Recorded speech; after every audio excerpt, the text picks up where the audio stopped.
अब देखते हैं क्रोमैटिन का ऑर्गेनाइजेशन। क्रोमैटिन किस तरीके से ऑर्गेनाइज रहता है सेल में, क्योंकि ये एक बहुत ही कंडेंस्ड फॉर्म हो सकता है, या फिर हम इसे कह सकते हैं कि क्रोमैटिन जो है एक जेनेटिक मटेरियल है और ये किससे मिलकर बना होता है। इसे हम रॉ मटेरियल भी कह सकते हैं किसका, क्रोमोसोम का, क्योंकि क्रोमैटिन ही आपस में कुछ प्रोटीन से मिलकर या फिर कुछ और अन्य मॉलिक्यूल से मिलकर बनाते हैं क्रोमोसोम। इस तरीके से अरेंज होते हैं, कंपोज्ड होते हैं, जिससे बनता है हमारा क्रोमैटिन। अब देखते हैं क्रोमैटिन किस तरीके से ऑर्गेनाइज करता है और किस तरीके से ये क्वाइल्ड होता है, तो बनता है क्रोमोसोम। इसे हम रॉ मटेरियल भी कह सकते हैं जो कि क्रोमोसोम बनाने का काम करता है। तो देखते हैं, chromatin is a genetic substance. Chromatin is a genetic substance or a macromolecule made up of DNA, RNA and related proteins that make up chromosome in the nucleus of the eukaryotic cell.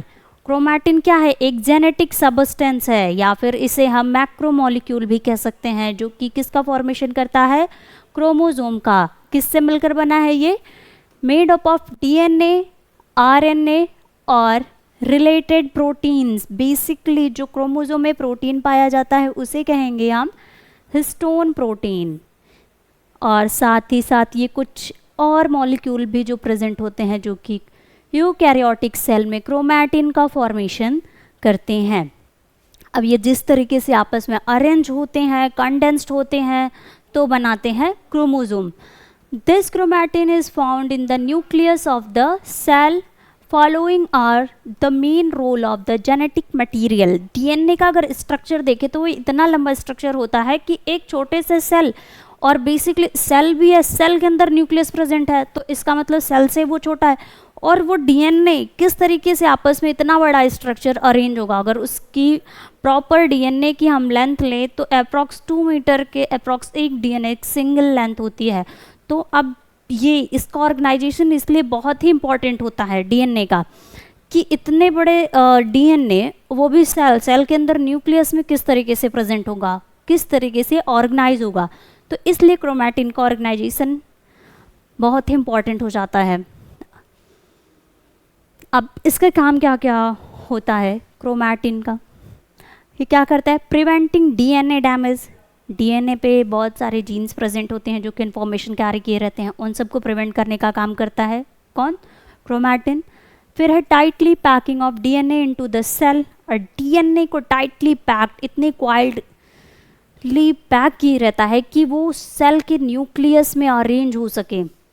तब भी इस chromosome को देखेंगे, अगर chromosome जो है properly condensed, हमेशा इतना ज़्यादा वो क्वाइल्ड स्ट्रक्चर होता है कि अगर डीएनए को खोलें तो बहुत ही लंबा स्ट्रक्चर हमें डीएनए का क्रोमोसोम से निकलता हुआ देखने को मिलेगा। फिर है controlling of DNA replication and gene expression. DNA replication को कंट्रोल करने का काम और जीन एक्सप्रेशन करने का काम भी क्रोमैटिन का ही होता है। फिर supporting the DNA molecule to permit cell cycle. Cell cycle में बेसिकली मियोसिस एंड माइटोसिस, ये supporting of the DNA molecule को सपोर्ट करने का काम भी क्रोमैटिन का होता है माइटोसिस और मियोसिस फेज में। फिर following are the 3 stages of chromatin group. Chromatin जो ऑर्गेनाइज इस तरीके से होता है, बेसिकली 3 ग्रुप में उसे हम उसकी स्टडी कर सकते हैं। फर्स्ट है कि ये फॉर्म करता है nucleosome by wrapping the DNA around the histone protein. अगर ऐसे समझ ले, कोई धागा है, उसमें हम कोई मोती बांध रहे हैं, ठीक है, और उसको 1-2 राउंड, मतलब उसमें पूरी प्रॉपरली राउंड करके वो चारों तरफ फैला के जब उसे रैप करते हैं तब बनता है हमारा न्यूक्लियोसोम। मतलब डीएनए को जब डीएनए प्रोटीन के चारों तरफ रैप हो जाता है तब वो बनाता है न्यूक्लियोसोम, और इस स्ट्रक्चर को हम न्यूक्लियोसोम कहेंगे। और इसमें जो प्रोटीन यूज होता है उससे है, उसका नाम है हिस्टोन प्रोटीन। हिस्टोन प्रोटीन को ही ये आपस में चारों तरफ रैप करने का काम डीएनए करता है, हिस्टोन प्रोटीन। और हिस्टोन प्रोटीन में भी इसमें बेसिकली 4 तरीके के जो हिस्टोन प्रोटीन प्रेजेंट होते हैं वो यूज़ होते हैं। फिर है wrapping of multiple histone into 30 nm fibre consisting of nucleosome. फिर है कि मल्टीपल हिस्टोन प्रोटीन को भी क्या 30 nm फाइबर में भी जब न्यूक्लियोसोम रैप करता है तो ये भी क्रोमैटिन के ग्रुप में ही आता है। DNA packaging of 30 nm fibre into the metaphase chromosome. DNA की पैकेजिंग मतलब कंडेंस्ड फॉर्म में 30 nm फॉर्म में भी करने का काम क्रोमैटिन में ही होता है। अब एक एक करके न्यूक्लियोसोम पढ़ते हैं कि न्यूक्लियोसोम क्या है। न्यूक्लियोसोम कब बनता है सेल में, न्यूक्लियस में किस तरीके से ये ऑर्गेनाइज होंगे। Nucleosome is the basic building block of chromatin and is made up of a core particle, a linked or internucleosomal region that join the adjacent core particles। Nucleosome का एक proper structure देखें तो उसमें क्या एक core particle हमें देखने को मिलेगा और एक लिंकर या फिर इंटरन्यूक्लियोसोमल रीजन जो कि ये एडजेसेंट या फिर अलग कोर पार्टिकल्स को ये लिंक करने का काम करेंगे। अब इसमें ये है हमारा न्यूक्लियोसोम जो कि डीएनए है। डीएनए के अंदर जो प्रोटीन प्रेजेंट है उसको रैप किए है। यहाँ पे कुछ अदर प्रोटीन आपको क्या लिंकर हिस्टोन प्रोटीन देखने को मिलेगा। फिर है कोर पार्टिकल। अब ये डीएनए है, डीएनए इस तरीके से नहीं गया है, डीएनए जो हिस्टोन प्रोटीन है उन सब को घेरते हुए इस तरीके से जाता है, तब प्रॉपरली बनता है एक न्यूक्लियोसोम का structure.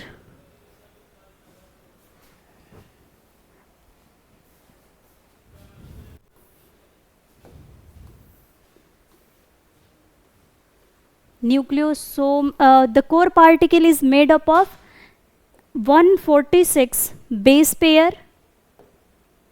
Core particle is made up of 146 base pair of DNA coiled 1.7 times around a protein octamer, including 2 copies of each core histone H3, H4, H2A and H2B। ये चारों हिस्टोन के part हैं। अब कह रहा है कि जो कोर पार्टिकल है वो पूरा 146 बेस पेयर, जो डीएनए की स्ट्रैंड है उसमें 146 बेस पेयर होंगे। वो क्या करेंगे, क्वाइल्ड करेंगे। वही डीएनए जिसमें 146 बेस पेयर प्रेजेंट होगा वो कितने पार्टिकल जो प्रोटीन है 4 प्रोटीन इसमें प्रेजेंट होंगे। वो भी क्या कौन कौन से H3, H4, H2A and H2B। ये 4 प्रोटीन 2 बार डिवाइड होंगे और इस प्रोटीन में 146 बेस पेयर इसको घेरे हुए रहेगा। मतलब अगर 2 राउंड से थोड़ा सा कम मतलब 1.7 टाइम्स ये डीएनए पार्टिकल घेरेगा, तब बनता है कोर पार्टिकल या फिर core region. However the length of linker region varies by species and cell type. और इसमें वेरिएशन देखने को कब मिलेगा, स्पीसीज टू स्पीसीज में, मतलब अलग अलग स्पीसीज में इन सब का जो बेस पेयर है, इन सब का जो रीजन है कि कितने रीजन में ये इसे घेरेगा रैप करेगा, वो सेल डिवीजन के टाइप में या फिर स्पीसीज के अलग अलग टाइप में अलग अलग देखने को मिलेगा। ये वेरिएबल होते हैं। The variable linker histones are integrated in this area. As a result, the overall length of DNA in the nucleosome might range from 160 to 241 base pair depending upon the species। जो हम eukaryotic cell में पढ़ रहे थे, basically human cells में वो 146 या 147 base pair use होते हैं एक कोर पार्टिकल रीजन बनाने में, लेकिन ये अलग अलग स्पीसीज में अलग अलग डीएनए की लेंथ यूज होती है। बेसिकली जो मिनिमम है वो है 160 बेस पेयर से लेके 241 बेस पेयर तक ये वैरी करती है। फिर है हिस्टोन प्रोटीन जो प्रोटीन अरेंज रहेगा क्रोमोसोम में, बेसिकली जो यूज़ होता है, जो कि क्रोमैटिन का फॉर्मेशन करता है, वो है histone protein. Histone are the tiny basic Histones are the tiny basic in nature protein with a high proportion, approx 10 to 20% of the basic amino acid arginine and lysine. Histone being basic in nature tightly linked to the DNA which is an acidic DNA का full form क्या है? Deoxyribonucleic acid. ये DNA हमारा acidic nature का होता है, बल्कि जो हिस्टोन प्रोटीन है जिसमें आर्जिनिन एंड लाइसिन है वो बेसिक नेचर का होगा। अब कोर हिस्टोन जो कि 146 बेस पेयर डीएनए को घेरे रहता है, उसमें 4 हिस्टोन के जो 4 तरीके के प्रोटीन हैं वो H23, H4, H2A and H2B, ये चारों कोर हिस्टोन कहे जाते हैं। ये छोटे बेसिक प्रोटीन होते हैं जो कि इवॉल्व होते हैं कहाँ? एक्सट्रीमली कंजर्व्ड, बहुत ही कंजर्व होते हैं, जो कि सेंट्रल डोमेन की तरह काम करते हैं डीएनए के फॉर्मेशन में, made up of histone fold domain. ये 4 प्रोटीन फ्रंट से देखेंगे तो ये दुगने मतलब 2 टाइम्स अरेंज होते हैं, आपस में जब रैप होंगे तब बनाएंगे histone fold domain, consisting of 3 helical separated by a loop areas in the most conserved region of core histones. Core histones मतलब टोटल सबके बेस सबके पेयर्स होंगे सारे प्रोटीन्स के, ये आपस में अराउंड होंगे तब बनाएंगे कोर हिस्टोन का। इसे हम सेंट्रल डोमेन भी कहते हैं, जो कि हिस्टोन फोल्ड डोमेन का फॉर्मेशन करता है। इसके 3 हेलिकल होते हैं जो कि 2 लूप एरियाज के द्वारा सेपरेट रहते हैं। इसमें 2 टर्मिनल रीजन होते हैं। फिर है, अभी तक तो था कोर हिस्टोन, अब है लिंकर हिस्टोन। लिंकर हिस्टोन क्या काम करता है? Linker histones connected with the linker region of DNA between the 2 nucleosome cores and are not well conserved across the species. Linker histones जो होते हैं वो लिंकर रीजन पे प्रेजेंट होते हैं और इनका जो काम होता है वो 2 न्यूक्लियोसोम को जोड़ने का काम करते हैं। एक न्यूक्लियोसोम ये जिसमें 146 बेस पेयर प्रेजेंट हैं और इसमें चारों हिस्टोन कोर हिस्टोन जो हैं H3, H4A, H2B and H2A ये आपस में अरेंज हैं। फिर ये एक प्रॉपर न्यूक्लियोसोम है, फिर लिंकर हिस्टोन आपस में इसे कनेक्ट करने का काम करेगा और इस तरीके से जो डीएनए की पैकेजिंग यहाँ से स्टार्ट हो जाती है। ये लिंकर हिस्टोन इसे कहते हैं। इसमें 2 सेंट्रल रीजन होते हैं, एक है the globular non central domain और जो कि डीएनए से अटैच रहता है, और 2 non structural and c terminal tails भी इसमें देखने को मिलेंगी, जो कि क्या होती हैं? बेसिक नेचर की होती हैं and thought to be the location of post translation. जब प्रोटीन की सिंथेसिस होगी तो उसके बाद जो पोस्ट ट्रांसलेशनल मॉडिफिकेशन होगा वहाँ पे ये काम करती हैं। Linker histones have function in the nucleosome.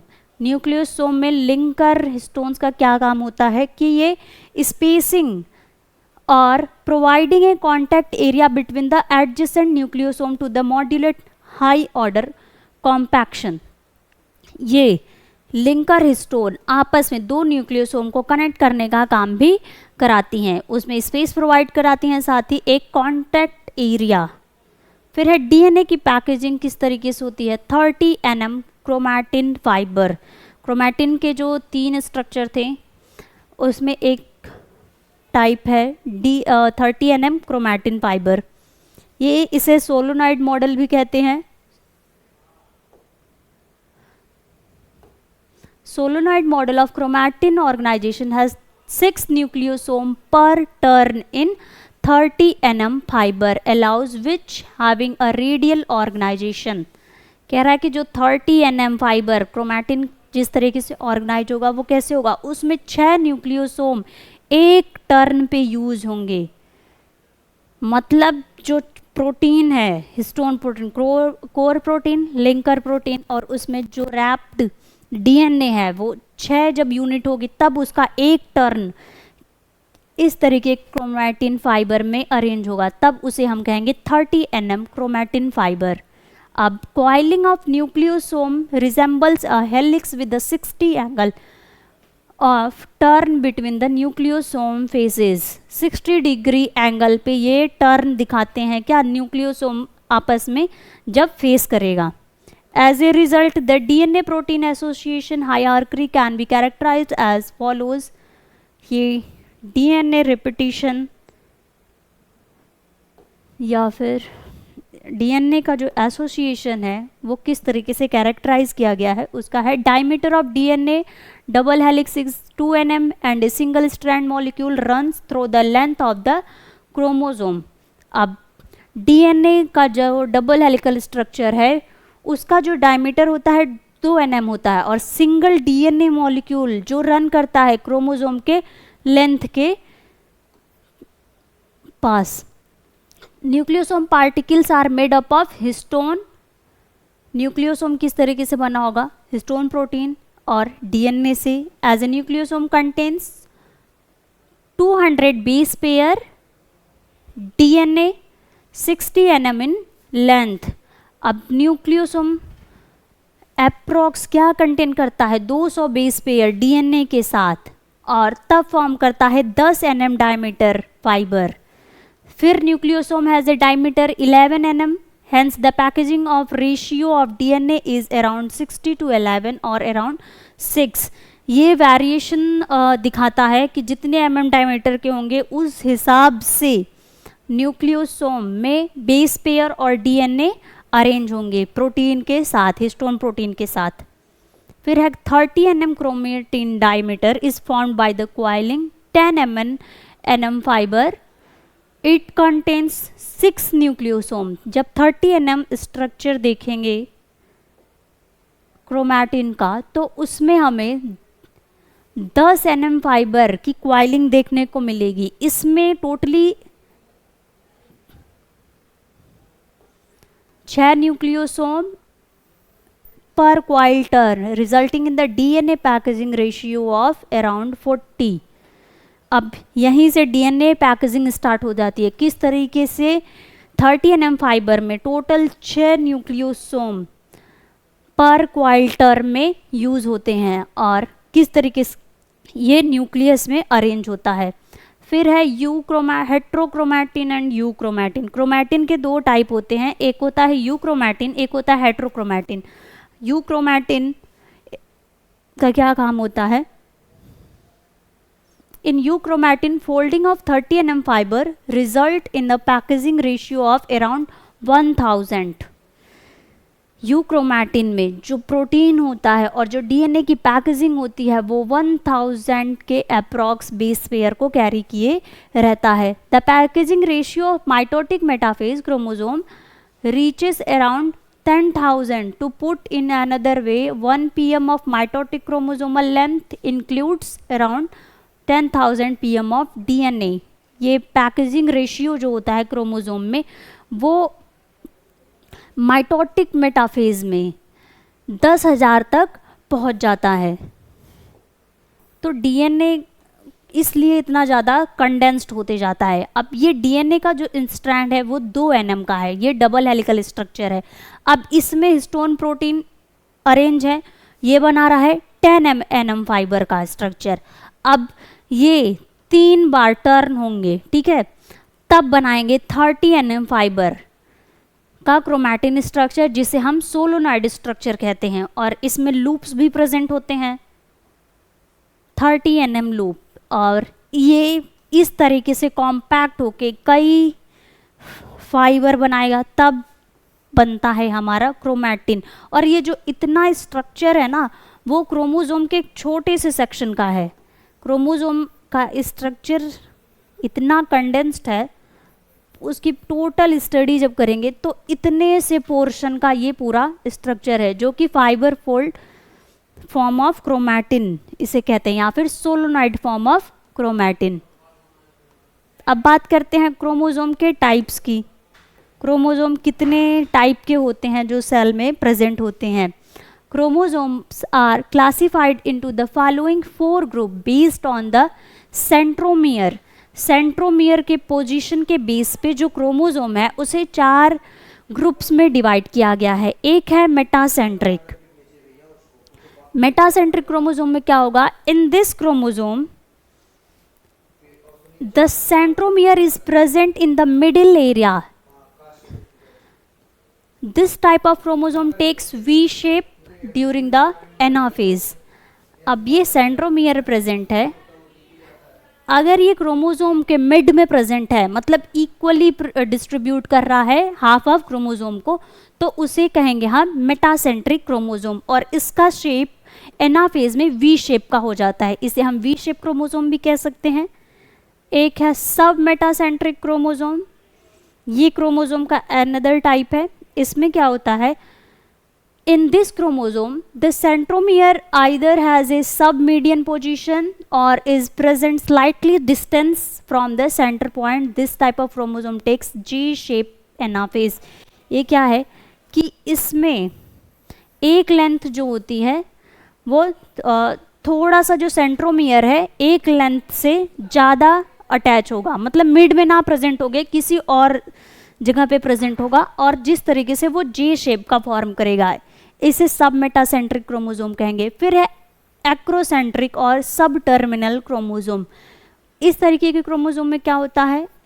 In this chromosome the centromere इधर has a sub terminal position और is present very close to one and.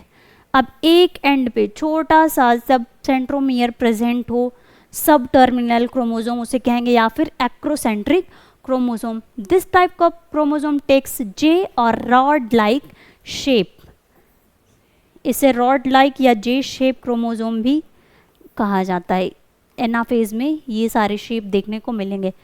फिर है होलोकाइनेटिक और होलोसेंट्रिक chromosome. In this chromosome, the centromere does not have a defined location, but it is diffused throughout the chromosomal body. The entire body of this chromosome shows a centromere activity। कह रहा है कि इस तरीके के क्रोमोसोम में, जो कि होलोसेंट्रिक या होलोकाइनेटिक क्रोमोसोम है, उसमें सेंट्रोमियर का लोकेशन नहीं देख पाते हैं, डिफाइन नहीं हो पाता है, लेकिन फिर भी ये जो सेंट्रोमियर की सारी एक्टिविटीज़ को शो करने का काम करता है। अब इसमें सेंट्रोमियर प्रेजेंट है बट ये लोकेट नहीं हो पा रहा था किस पोजीशन पे? ये क्रोमोसोम के आर्म है, ये ऊपर वाले या हाफ इसकी पोजीशन को हम क्रोमैटिड्स कहेंगे। अब इसमें 2 आर्म प्रेजेंट होते हैं, ऊपर का जो शॉर्ट आर्म होता है उसे पी आर्म, नीचे के आर्म जो लेंथ में ज़्यादा होते हैं उसे हम क्यू आर्म के नाम से जानते हैं। ये क्रोमोसोम का स्ट्रक्चर है। एक सेकेंडरी कॉन्स्ट्रक्शन और फर्स्ट है प्राइमरी कॉन्स्ट्रक्शन, जिसे सेंट्रोमियर कहते हैं। 2 कॉन्स्ट्रक्शन इसमें प्रेजेंट होते हैं क्रोमोसोम के स्ट्रक्चर में। अब है कि सेंट्रोमियर्स के chromosomes are classified into the following 4 group based on the number of centromere. Centromere के नंबर के बेस पे भी क्रोमोसोम को डिवाइड किया गया है 4 ग्रुप्स में। एक है एसेंट्रिक क्रोमोसोम। इस तरीके के क्रोमोसोम में सेंट्रोमियर जो होता है वो एब्सेंट रहता है, और it could be caused having the centromere and other lacking it. The part of chromosome that lacks a centromere is termed as eccentric fragment. इस क्रोमोसोम को जब देखेंगे तो हमें सेंट्रोमियर का जो पोजीशन है वो एग्जैक्ट नहीं देखने को मिलता या नहीं पता चल पाता है। इस तरीके के क्रोमोसोम को कहेंगे एसेंट्रिक क्रोमोसोम। ये स्पिंडल फाइबर बनाने में अनेबल होते हैं और सेल डिवीज़न में भी पार्टिसिपेट नहीं कर पाते हैं क्योंकि यहाँ पे सेंट्रोमियर एब्सेंट होता है। फिर है मोनोसेंट्रिक क्रोमोसोम।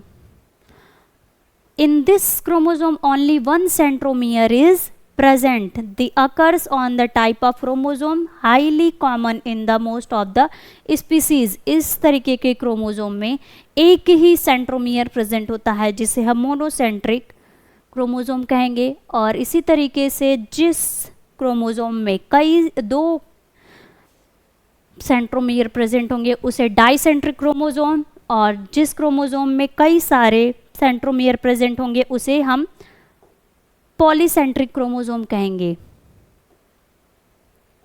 ये इसकी डिटेल स्टडी है। नेक्स्ट है V shape chromosome. Chromosome are classified into the following 3 group based upon the shape of centromere during the anaphase. कह रहा है कि एनाफेज में जो सेंट्रोमियर का शेप होता है उस शेप के बेस पे भी क्रोमोसोम को 3 ग्रुप्स में डिवाइड किया गया है। उसमें हमारा आ जाता है वी शेप, ये एनाफेज में वी शेप देखने को मिलेगा इस, या फिर मेटासेंट्रिक क्रोमोसोम जिसे कहते हैं। एक है जे शेप, इसे सब टर्मिनल क्रोमोसोम भी कहा जाता है। फिर है रॉड शेप्ड क्रोमोसोम, ये भी एनाफेज में देखने को मिलेगा। This type of chromosome take rod like shape including the telocentric chromosome। फिर है chromosome are classified into 2 group based upon the structure and appearance of centromere. Centromere के अपीयरेंस और उसके बेस, उसके स्ट्रक्चर के बेस पे भी क्रोमोसोम 2 तरीके के होते हैं, एक लीनियर क्रोमोसोम, एक सर्कुलर क्रोमोसोम। फिर है chromosome are classified into the following 2 group based upon the essentiality of centromere. Centromere कितना आवश्यक है उसके बेस पे भी क्रोमोसोम को 2 पार्ट में डिवाइड किया गया है। एक है ए क्रोमोसोम एंड है एक बी क्रोमोसोम। ए क्रोमोसोम क्या होता है? In this type of chromosome normal member of chromosome complement of species are essential for the optimal growth and development. A chromosome में जो सेंट्रोमियर प्रेजेंट होगा, जो क्रोमोसोम प्रेजेंट होगा वो नॉर्मल मेंबर हो, क्या मतलब normal member of chromosome complement of species, ऐसे क्रोमोसोम प्रेजेंट होंगे ए क्रोमोसोम में जो कि क्या करेंगे, ग्रोथ को मेंटेन करने का काम, उसके ऑप्टिमल ग्रोथ को मेंटेन करने का काम करेंगे और डेवलपमेंट को देखेंगे। फिर है बे या फिर बी और एक्स्ट्रा और सुपर न्यूमेरी और ऑक्सिलरी क्रोमोसोम। ये क्रोमोसोम क्या करता है? This type of chromosome that are found in the addition of normal chromosome complement. Normal जो ए क्रोमोसोम होता है उसके कंपैरिजन में जो ब्री क्रोमोसोम है वो स्पीसीज में अलग से पाया जाएगा। They are not essential for the optimal growth और डेवलपमेंट, और इनका कोई भी रोल नहीं होगा कि ये ग्रोथ और डेवलपमेंट में इनका कोई रोल हो। नेक्स्ट है हमारा क्रोमोसोम का फंक्शन क्या होता है। फर्स्ट है स्टोरेज ऑफ जेनेटिक कोड। हमने पढ़ा है जब डीएनए का स्ट्रक्चर, तो डीएनए कई तरीके के कोड कैरी किए रहता है, जेनेटिक इन्फॉर्मेशन कैरी किए रहता है। तो क्रोमोसोम क्योंकि जो डीएनए है वो क्रोमोसोम का ही पार्ट है, तो ये जेनेटिक कोड को स्टोर करने का काम करता है। The genetic material required for the organism growth and development is present in the chromosome. जो जेनेटिक मटेरियल रिक्वायर्ड होता है किसी भी ऑर्गेनिज्म के डेवलपमेंट या ग्रोथ में, वो कहाँ प्रेजेंट होता है? क्रोमोसोम में। इसमें डीएनए प्रेजेंट होता है जो कि जीन कैरी किए रहता है और यही कोड करता है बहुत से ऐसे एसिड होते हैं या प्रोटीन होते हैं जो कि हमारी बॉडी में सिंथेसाइज होते हैं, उसको भी मेंटेन करने का काम करता है सेल में। Chromosome are also responsible for maintaining the definite order of DNA during the replication. DNA replication, जब एक डीएनए से दूसरा डीएनए बन जाता है तो उसमें भी क्रोमोसोम उसका जो डीएनए का डिफिनेट शेप या स्ट्रक्चर है उसको भी मेंटेन करने का काम हमारा क्रोमोसोम का ही होता है। फिर है सेक्स डिटर्मिनेशन, लिंग निर्धारण का काम भी क्रोमोसोम का होता है, जिसमें हमने पढ़ा है कि ह्यूमंस में 23 जोड़ी क्रोमोसोम प्रेजेंट होते हैं, जो 22 जोड़ी क्रोमोसोम होते हैं उसे ऑटोसोम्स कहते हैं, और 23वीं जोड़ी जो प्रेजेंट होता है उसे सेक्स क्रोमोसोम कहते हैं। और यही 23वीं जोड़ी हमें डिफ्रेंशिएट करता है कि ये मेल्स में जो 23वीं जोड़ी होगी वो बाकी के 22वीं जोड़ी के समान होगी, जो कि हम एक्स एक्स पेयर कहते हैं, एक्स एक्स क्रोमोसोम। मेल्स में बात करें तो उसमें जो क्रोमोसोम प्रेजेंट होगा उसे एक्स वाई क्रोमोसोम कहते हैं। मेल और फीमेल में सेक्स डिटर्मिनेशन किस तरीके की होगा, यही क्रोमोसोम ही डिसाइड करते हैं। फीमेल में बाकी के 22वें जोड़ी की तरह ही 23वीं जोड़ी भी होगा, लेकिन मेल्स में 22वीं जोड़ी के अलावा जो 23वीं जोड़ी होगी उसमें एक्स के साथ एक वाई क्रोमोसोम भी पाया जाएगा। यही डिफाइन करता है sex determination. Out of the 23 chromosome pairs in humans, 1 pair determine the sex of an individual, जिसे कि हम क्रोमोसोम कहते हैं। कि कह रहा है कि जितने 23वीं जोड़ी ह्यूमंस में 23 जोड़ी क्रोमोसोम पाए जाएंगे, जिसमें एक जोड़ी क्रोमोसोम का क्या काम होगा कि ये सेक्स डिटरमाइन करेगा कि इंडिविजुअल का नेक्स्ट जनरेशन जो होगा जो फिर उसके इंडिविजुअल होंगे वो किस सेक्स के होंगे। इसे सेक्स क्रोमोसोम भी कहते हैं। मेल्स में एक्स एंड 1 वाई क्रोमोसोम, जो 23वीं जोड़ी होगा उसमें जो एक क्रोमोसोम होगा वो एक्स होगा, और एक जो लास्ट एक और होगा उसका जो जोड़ीदार उसे कहेंगे वाई क्रोमोसोम। और फीमेल्स में देखें तो दोनों ही क्रोमोसोम क्या होंगे, एक्स एक्स होंगे। It is the chromosome of the male during the gametogenesis which determine the sex of a child. In case of Y chromosome passed, the child will be a male, and if an X chromosome is passed, the child will be female. Sex determination में क्या होगा, जब gametogenesis की process होती है, जो gamete male से मिलते हैं, अगर एक्स गैमेट मिला तो एक्स और फीमेल से जाहिर सी बात है दोनों एक्स एक्स गैमेट ही मिलेंगे। तो जब इन दोनों का फ्यूज़न होगा तो अगर एक्स एक्स मिला, मेल से भी एक्स मिला फीमेल से, तब वहाँ पे क्या होगा, फीमेल चाइल्ड। और अगर मेल से वाई क्रोमोसोम मिलता है गैमेटोजेनेसिस के टाइम, तब वहाँ पे जो चाइल्ड होगा वो मेल होगा। फिर है control of cell division. Chromosome का क्या काम होता है, ये सेल डिवीजन को भी कंट्रोल करने का काम करता है। Chromosome controls cell division by ensuring successful mitotic division. In this turn ensure that the information required by the cell for a proper growth and development has been passed the daughter cells। Control cell division को control करने का काम करता है, क्योंकि ये एक cell division से प्रॉपर ग्रोथ या क्रोमोसोम के जो नंबर होते हैं प्रॉपरली डिस्ट्रीब्यूट हो सकें। इंफॉर्मेशन जो सेल कैरी किए रहता है कि किस तरीके से ग्रोथ होगी या फिर उसका डेवलपमेंट किस तरीके से होगा या उनकी डॉटर सेल्स में इंफॉर्मेशन किस तरीके से जाएगा, इन सब को कंट्रोल करने का काम क्रोमोसोम का होता है। नेक्स्ट है formation and storage of proteins. इन सब कामों के अलावा क्रोमोसोम एक काम और भी करता है, वो क्या है कि ये प्रोटीन के फॉर्मेशन में भी हेल्प करता है और प्रोटीन के स्टोरेज में भी काम करता है। The sequence